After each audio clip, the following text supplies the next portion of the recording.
राम जी ने हनुमान जी को क्या कहा? तुम भरत की तरह हो। लक्ष्मण की तरह क्यों नहीं कहा?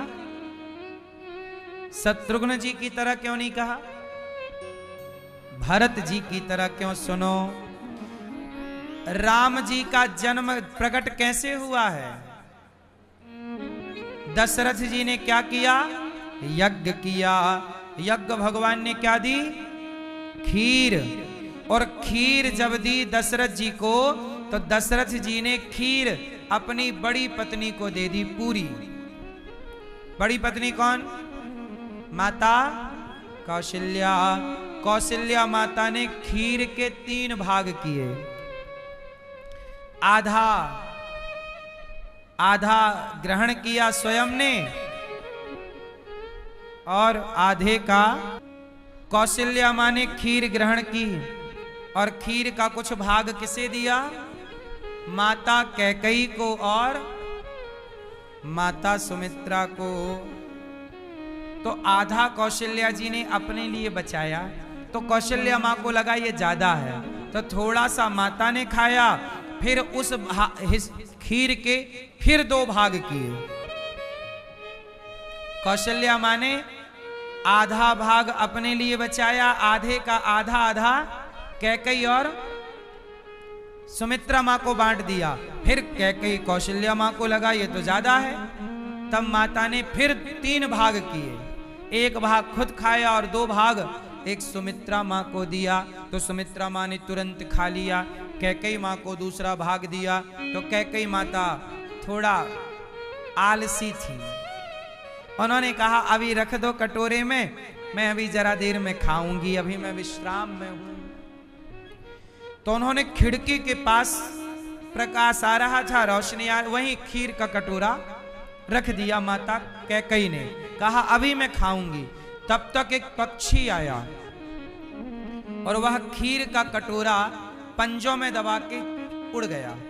और उड़ा तो अंजनी माता जंगल में तपस्या कर रही थी, और संयोग से उन्होंने अंजलि बनाई ऐसी, और ऐसे तपस्या कर रही थी कि प्रभु कुछ प्रसाद दीजिए, कुछ वरदान दीजिए।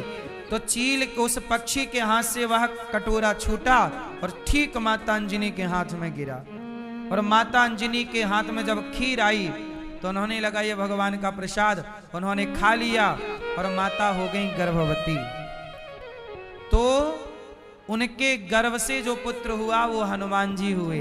यदि वो खीर कैकेयी मां खा लेती तो हनुमान जी कैकेयी मां के गर्भ से प्रकट होते।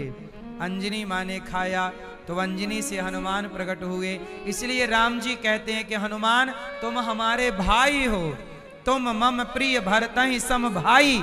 क्यों? क्योंकि माता कैकेयी का ही वह हिस्सा माता अंजनी तक पहुंचा, इसलिए तुम हमारे बिछड़े हुए भाई हो। किसकी तरह भाई? भरत की तरह भाई, क्योंकि भरत की माता से ही तुम भी प्रकट होते। तो ये हनुमान जी की कथा है। तो पारा कहां से प्रकट हुआ? शिव जी से। वह तेज शिव जी का जो कुछ धरती पे गिरा वही पारा कहलाता है, और वह शिव का तेज है, क्योंकि कभी विलुप्त तो हो नहीं सकता, इसलिए उसका अस्तित्व आज भी है। तो यह हनुमान जी के प्राकट्य की कथा आपने सुनी। बोलिए गिरिराज धरण भगवान की।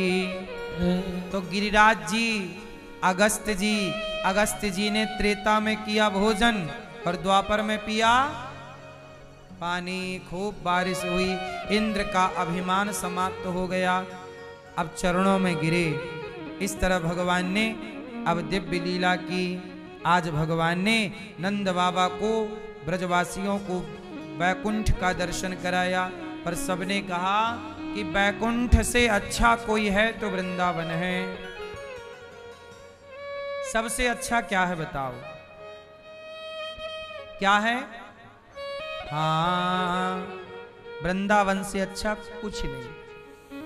इसलिए समय निकाला करो, कभी कभी वृंदावन आया करो, संतों के, बिहारी जी के चरणों में बैठा करो। भगवान की चर्चा सुना करो, भगवान में चित्त लगाया करो। भगवान से बड़ी कोई दौलत नहीं है, भगवान से बड़ी कोई संपत्ति नहीं है। आज भगवान ने गोपियों को सुख पहुंचाने के लिए दिव्य रास रचाए। भगवान पिता रात्रि शरदोत्फुल्ल मल्लिका वीक्षरन्तुं मनश्चक्रे योगमाया मुपाश्रितः। भगवान पिता रात्रि शरदोत्फुल्ल मल्लिका। आज भगवान की वह पावन रात्रि आ गई जिसका गोपियों को वर्षों से इंतजार था। आज शरद पूर्णिमा आ गई। क्या आई? शरद पूर्णिमा आई। शरद पूर्णिमा को भगवान ने रास रचाने का मन बनाया। क्या रचाएंगे? रास रचाएंगे कन्हैया हमारे। अच्छा, रास रचाना सही है गलत है? कौन रचाएगा रास? आप रचाएंगे कि भगवान? आप और हम रास नहीं रचा सकते, क्योंकि हम रास का अर्थ ही नहीं समझते। रास का मतलब आजकल लोगों ने भोग विलास समझ रखा है कि रास मतलब ये।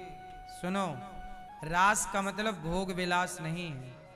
रास का मतलब होता है, भगवान का एक नाम है रसो वैसा रस। रास में क्या हुआ? भक्त जो जन्म जन्म से भगवान को पाने की कामना किए थे, ऐसे भक्त जो भगवान से मिलना चाहते हैं, प्रेम करते हैं, जब भगवान उन्हें मिलने का टाइम देते हैं, जब भगवान उनसे मिलने की डेट सुनिश्चित करते हैं, और जब भगवान अपने भक्तों से मिलकर उन्हें सुख देते हैं, उस मिलन का नाम रास है। भक्त और भगवान के मिलन का, ना कि कोई भोग विलास। लेकिन आजकल बॉलीवुड के लोग बदनाम करने के लिए बोलते हैं कि तुम करो तो रास लीला, हम करें तो कैरेक्टर ढीला। रास लीला को कैरेक्टर ढीला से जोड़ दिया बॉलीवुड के लोगों ने। रास लीला कैरेक्टर ढीला नहीं है। रास लीला क्या है? रास लीला है भक्त और भगवान का मिलन।